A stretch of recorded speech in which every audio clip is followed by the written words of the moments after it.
શ્રી ગણેશાય નમઃ। મારી યુટ્યુબ ચેનલમાં સુમન કિચનમાં આપનું સ્વાગત છે। આજે આપણે બટેટા વડા બનાવશું, જેમાં મેં 3 બટેટા લીધા છે અને બાફી લીધા છે। હવે આનો આપણે ભૂકો કરી નાખશું ચાકાની મદદથી કે કોઈ પણ મદદથી, અને આ રીતે ભૂકો કરી નાખશું પાતળો પાતળો। તમે જોઈ શકો છો બટેટાનો ભૂકો આપણે કરી લીધો છે। તમે આ ભૂકાને ચાકાની મદદથી, ચમચાની મદદથી, અથવા તો તમારી પાસે જો આપણે મશીન હોય દબાવવાનું તો આ રીતે કરી શકો છો। અત્યારે ભૂકો થઈ ગયો છે। હવે આપણે આની અંદર બધા મસાલા નાખશું। હવે આપણે આ બટેટાના છુંદામાં મસાલો નાખશું, જેમાં નમક નાખી દઈશું 1 ચમચી જેટલું, અડધી પોણી ચમચી, સ્વાદ અનુસાર। ધાણા જીરું નાખશું, આદુની પેસ્ટ નાખશું 1 ચમચી જેટલી,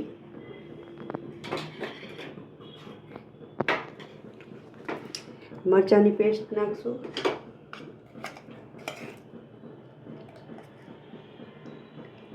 એમાં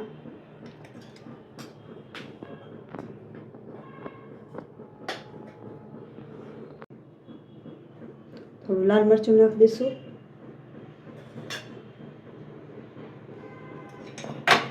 અને લીંબુ નીચોશું આ રીતે।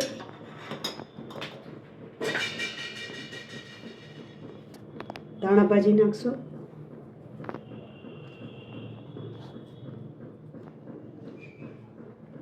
ધાણા ભાજી તમે જાજી પણ નાખી શકો છો, વધારે ભાવતી હોય। અને આ બધું મિશ્રણને હવે મિક્સ કરી દેવાનું। બહુ સહેલું અને ઓછી વસ્તુમાં અને સ્વાદવાળા બટેટાવાળા થાય છે, એકદમ મસ્ત। તમે જોઈ શકો છો બધું મિશ્રણ આપણું તૈયાર થઈ ગયું છે મસાલામાં। હવે આપણે છે ને આને ગોળા વાળવાના છે। આ રીતે હાથમાં તેલ થોડુંક લઈ, એટલે હાથમાં ચપકે નહીં, એ રીતે આ રીતે કરી અને આના ગોળ ગોળ ગોળા વાળવાના છે।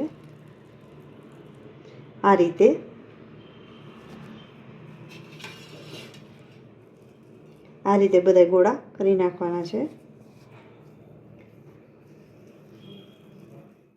તમે જોઈ શકો છો આપણા બધા ગોળા બનીને તૈયાર થઈ ગયા છે। હવે આપણે ચણાના લોટનું બેટર બનાવશું। આ રીતે તૈયાર કરી હવે ચણાના લોટનું ખીરું બનાવી લઈએ। હવે આપણે આ ચણાના લોટનું ખીરું બનાવશું વડા માટેનું। એમાં મેં 2 કપ જેટલો ચણાનો લોટ લીધો છે। એની અંદર આપણે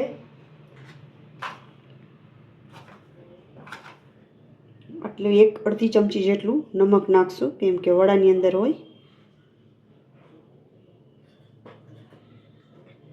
થોડી હળદર નાખશું,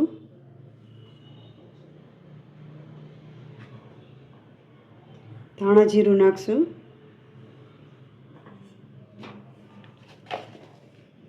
અને આટલા ચીલી ફ્રેશ નાખશું। એનાથી દેખાવ અને સ્વાદમાં બે સારું લાગશે।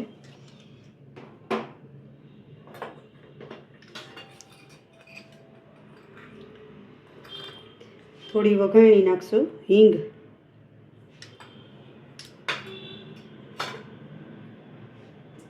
હવે આમાં પાણી નાખીને આપણે આને તૈયાર કરી લઈશું। આ રીતે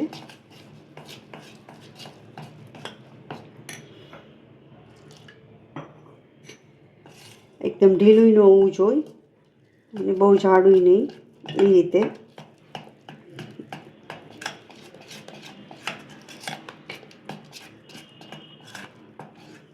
શિયાળામાં બટેટાવડા, ભજીયા, આ બધી વસ્તુ બહુ ખવાય છે, બધાને બહુ સરસ લાગે જમવામાં, એટલે વધારે બને છે। તમે પણ બનાવજો, ટ્રાય કરજો આ રીતે।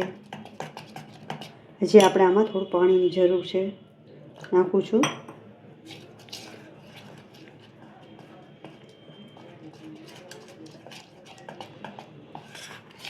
હવે આપણું ખીરું બની ગયું છે, એને આપણે થોડીક વાર 5 મિનિટ રહેવા દઈશું, એટલે એકદમ મિક્સ થઈ જશે। ત્યારબાદ આપણે એને બનાવવાનું ચાલુ કરશું।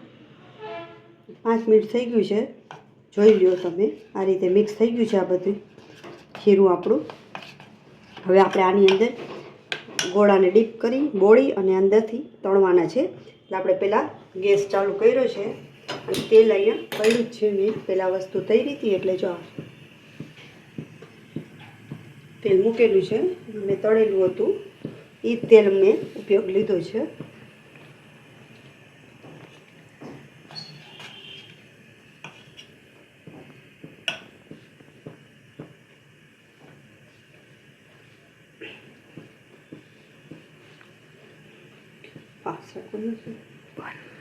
આ રીતે અંદર બોળી દેવાના તમારે.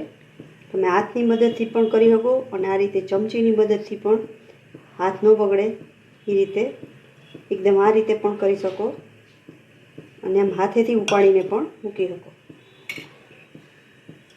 ચમચીની મદદથી આવી રીતે મૂકશું.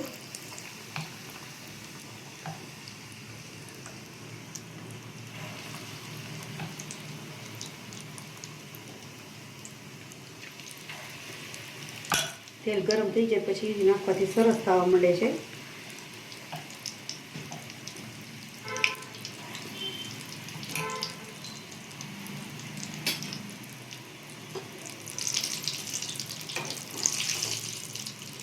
જોઈ શકો છો એકદમ સરસ ગોળા થઈ ગયા છે, તળાય છે.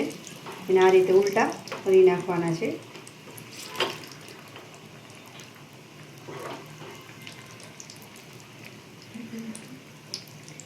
મીડિયમ આંચમાં રાખવાનું છે એટલે અંદર સુધી તળાઈ જાય.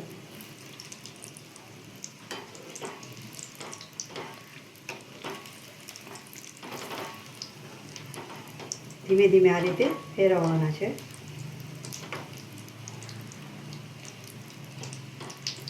ખાવામાં સ્વાદિષ્ટ અને જલ્દી બની જાય છે.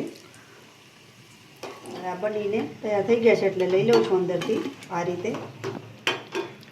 આ જે એની સાઈડમાં લોટના જે થઈ ગયા હોય, જે ટપકા મૂકા થયા હોય ને એ બધા એક બાજુ લઈ લેવાના આ રીતે.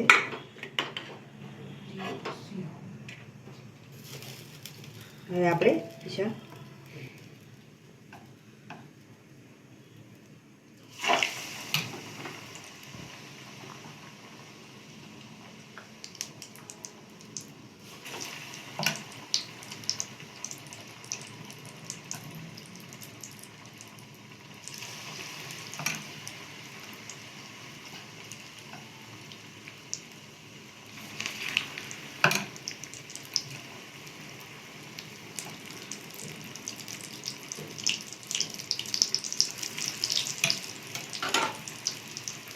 આ રીતે આપણે બધાને તળી નાખશું.